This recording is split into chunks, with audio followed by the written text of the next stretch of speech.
Perkenalkan, nama saya Sarah Amelia Tukano. Saya kelas 4 SD. Saya adalah siswi dari sekolah SD Muhammadiyah Tanduk Palangkaraya. Umur saya 10 tahun. Pada kesempatan kali ini, izinkan saya untuk membawakan cerita seorang pahlawan nasional dari Indonesia, berasal dari Kalimantan Tengah. Kisah berawal dari sini. Cilik Kriwut itu adalah nama yang tidak familiar bagi rakyat Indonesia. Cilik Kriwut bisa menghilang dan terbang dalam sekejap. Tapi kali ini kita akan menceritakan masa kecilnya dulu. Pada suatu hari, Cilik Kriwut sedang bermain bola. Cilik Kriwut kalah saing dengan teman-temannya karena postur tubuhnya yang berbeda dari yang lain. Karena hal itu, Cilik Kriwut akhirnya memasangkan kayu ke kakinya. Hal itu membuat teman-temannya kesakitan.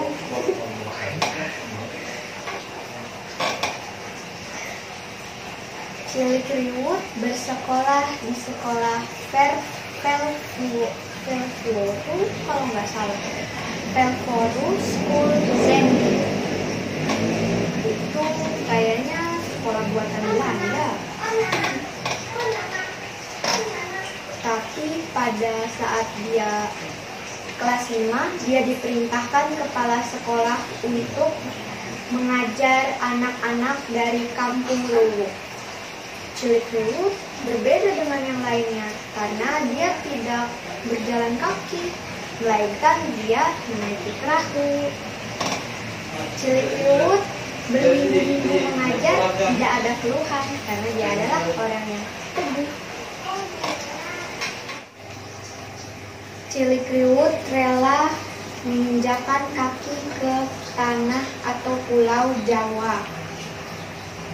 Di Jawa, ia sempat tertarik dengan bidang jurnalistik.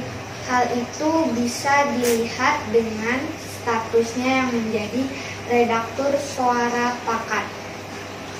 Tapi pada tahun 1940-an, ia kembali ke desa kelahirannya, yaitu Desa Kasongan. Ia kembali karena menjalankan orasi perjuangan gereja di tempat ia bekerja sebagai pembantu. Cilik Kriwut juga pernah memimpin orang asli suku Dayak untuk bersumpah setia kepada Presiden Soekarno. Ia memimpin 7 wakil dan memimpin 185.000 orang asli suku Dayak dan 142 macam-macam jenis suku Dayak. Karir militer Cilik Kriwut mulai menonjol sejak ia bergabung dengan pasukan TNI MN 1001 yang biasanya disebut dengan pasukan Muhammad Nur dengan 1001 cara. Pada suatu hari, Belanda sedang menjaga ketat Kalimantan. Namun, saat itu Cilik Kriwut ditunjuk untuk memimpin pasukan Payung berperang dengan Belanda. Pasukan Payung saat itu rata-rata tidak memiliki pengalaman untuk terjun payung bebas dengan pesawat.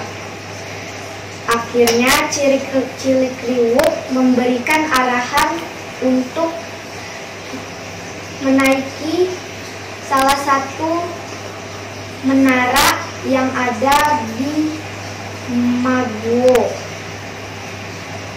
Itu supaya pasukan Payung tidak ketakutan saat terjun payung bebas. Akhirnya 17 Oktober ditetapkan sebagai hari khas pasukan, maksud saya hari khas TNI Angkatan Udara.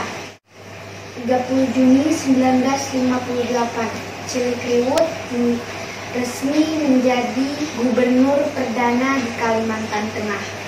Sebagai gubernur, ia harus menentukan di mana kota yang akan dijadikan ibu kota Kalimantan Tengah. Akhirnya Cilikriwut memilih kota Palangkaraya yang saat ini kita kenal sebagai kota cantik. Tak lama setelah itu, pada tahun 1987, Cilikriwut meninggal dunia karena penyakit liver yang diidapnya telah menyerangnya. Penyakit liver itu sudah diidapnya dari ia kecil.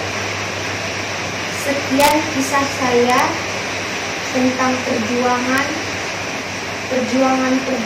pahlawan nasional dan gubernur perdana Kalimantan Tengah. Mohon maaf jika ada banyak kekurangan karena saya sebagai manusia juga bisa atau tidak terlepas dari banyak kesalahan. Wassalamualaikum warahmatullahi wabarakatuh.